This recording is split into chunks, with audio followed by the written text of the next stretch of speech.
Maintenant installé, Chervenka cherche une possibilité de faire une longue transversale et finalement ça sera un but marqué par Andrew Rowe sur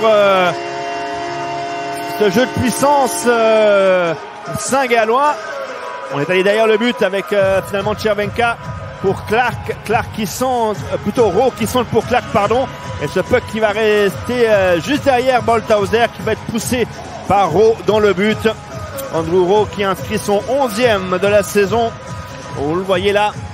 Et son 3e de la saison en powerplay. Bolthauser espérait avoir ce puck entre ses jambières et de pouvoir le bloquer. N'a pas été le cas. Et donc Rapperswil qui mène maintenant sur la Gallois qui recule en zone neutre en 1-4 hein, lorsque l'HC peut repartir depuis derrière. Chervenka, le tir et le but! Le 2-0 pour Rapperswil signé Roman Chervenka, son 16e de la saison. Lui qui restait sur un seul but lors des 8 derniers matchs. Par contre, c'est son 8e point en 8 matchs pour Chervenka. Alors que du côté de Rowe, lui, ça faisait 6 matchs qu'il avait plus marqué. Et la dernière fois qu'il avait inscrit un but, c'était le 27 février contre le Lausanne Hockey Club, justement. Ce tir au premier poteau qui bat Bolthauser, là, qui aurait dû faire mieux sur cette réussite du joueur tchèque. Et avoir seulement l'avantage de la glace pour de tirer le but. Ben voilà, 23 secondes. La réaction lausannoise signée Malguin. Tir du poignet parfait sur la droite. Il a pu battre sans aucun problème Brian Rueger. On vous le disait, hein, c'est un diesel ce LHC ces derniers temps. La passe de Gibbons, elle est parfaite, dans le bon timing. Et ça frappe juste en dessus du bloqueur de Rueger, presque ou dans la lucarne, c'est selon. On va peut-être mieux voir là. Oh ouais, c'est bien dans la lucarne. Superbe tir de la part de Malguin. Malguin qui en est à son 19e avec Emerton. Et Bardorio est de nouveau avec Grossman, donc c'est bon. Le tir à la but!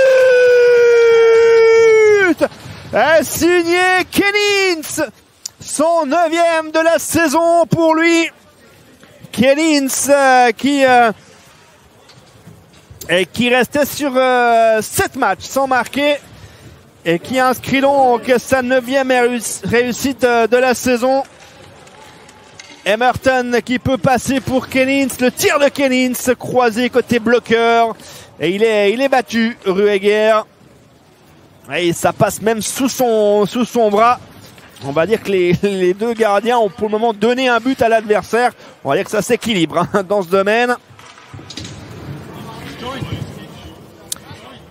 Et il n'avait plus marqué depuis le 20 mars. Il a voulu donner à Malguin. C'est maintenant Rowe face à Bolthauser et le but à 4 contre 5.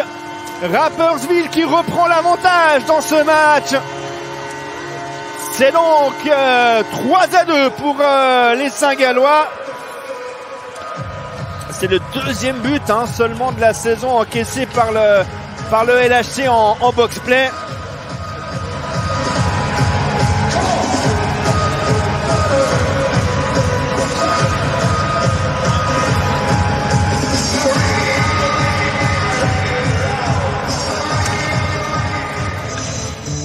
Il a couché Bolthauser, puis ensuite il met le puck par-dessus les jambes du gardien du LHC. C'est bien fait de la part de Andrew Rowe qui en est superbe du gardien. Il est en feu là, le gardien de Rapperswil, mais passe sur ce rebond. Et c'est le but du LHC, le 3 partout. Signé Étienne Froidevaux, qu'on a placé sur le powerplay devant la cage avec son numéro 40. Étienne Froidevaux, son 5e de la saison. Et son premier en powerplay. Vous le voyez là avec son numéro 40, il est devant la cage. Il va faire encore un arrêt avec la jambière Rueger, mais sur le retour, sur le rebond, c'est bien Étienne Froidevaux qui est bien placé. Et il pousse ce puck au fond. Le LHC qui marque donc enfin sur ce powerplay.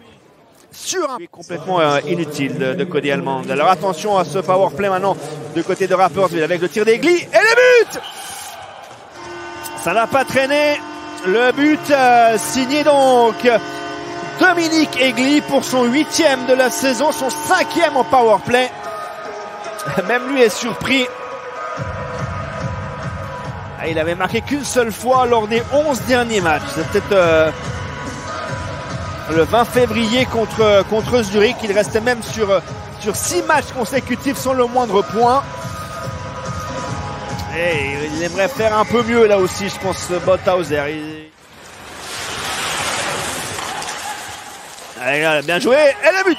Oh, superbe cette passe de Jérémy Vick.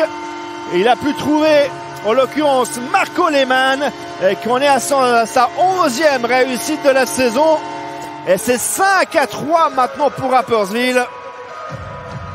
Et ça se complique de plus en plus pour Lausanne.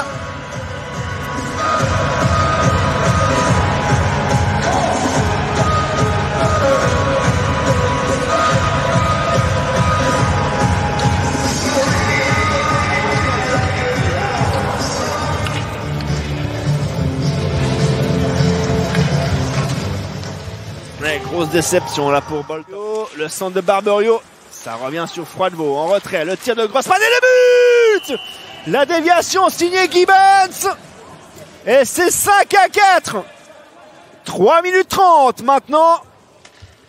On va quand même aller voir la vidéo apparemment du côté de Nicolas Fleury. Ça me paraissait correct cette déviation de Brian Gibbons. Ce serait son 11e. Froidevaux en retrait. Le tir de Grossman. Non, je pense pas que sa crosse est en dessus de la transversale. Alors, sur cet angle-là,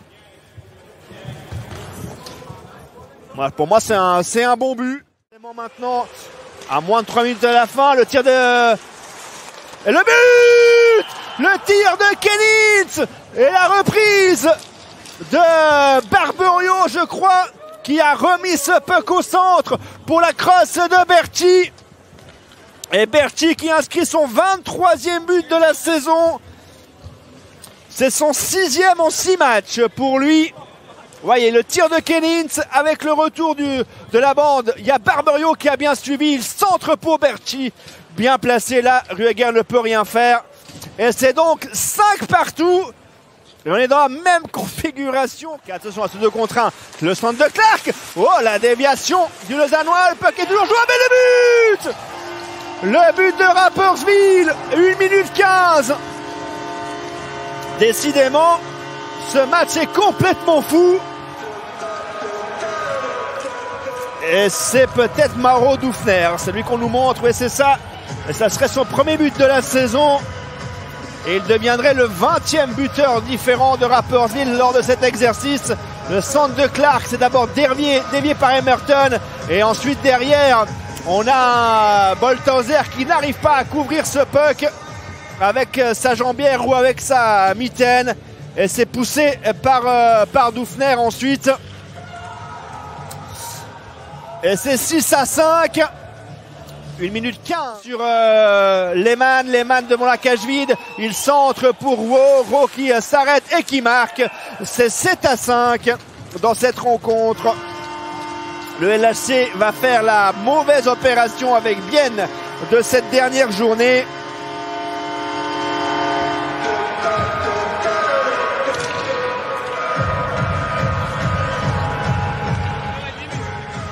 Hérault qui réalise le triplé carrément aujourd'hui. Il va s'arrêter, se mettre face au but et Joris ne peut rien faire.